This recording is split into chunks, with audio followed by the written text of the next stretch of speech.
Kristo Tikmanil. Siis vähekene rehvi soojendamist Hoosieri slikkidele. Siin klassis on need ka lubatud.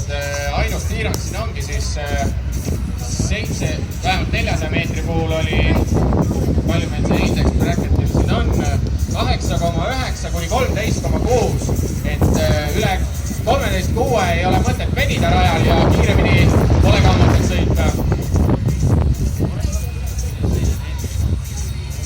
Kas harjutatakse juba seda nivlimist?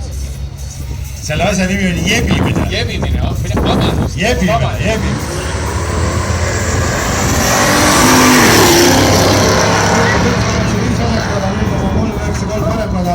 Ja ajad 8,96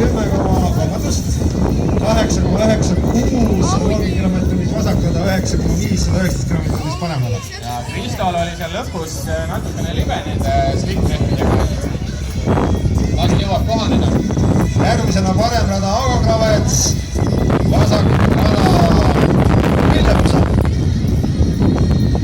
Mõlemad jällegi väga kogenud just selle sama klassi sõitjad. Üksteist kindlasti tunnevad. Aago Kravets on sõitnud sportsmaneeteid ja bracketit from day one. Et kunagi sõitis Kamaraga, siis vaatas, et kurat, see slickiga sõitmine meie libeda radadel on täpselt nii nagu on. Ott saisi 3 ja nüüd sõitu sellega.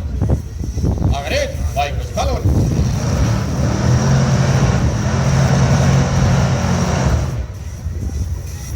Ilusad on need vanad ameeriklased, midagi ei ole teha.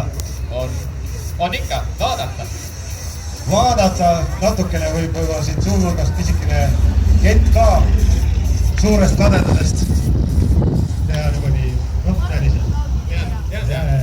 Ühesõnaga, bracket, test and tune ja näiteks Street A on täpselt sellised klassid, kus oma autoga kindlasti sõitma tulla. See ei ole üldsegi väga kulukas, kui võiks arvata. Bensiinigi ei lähe.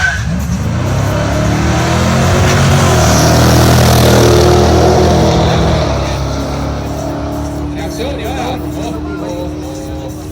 Aago Kravets 0,023.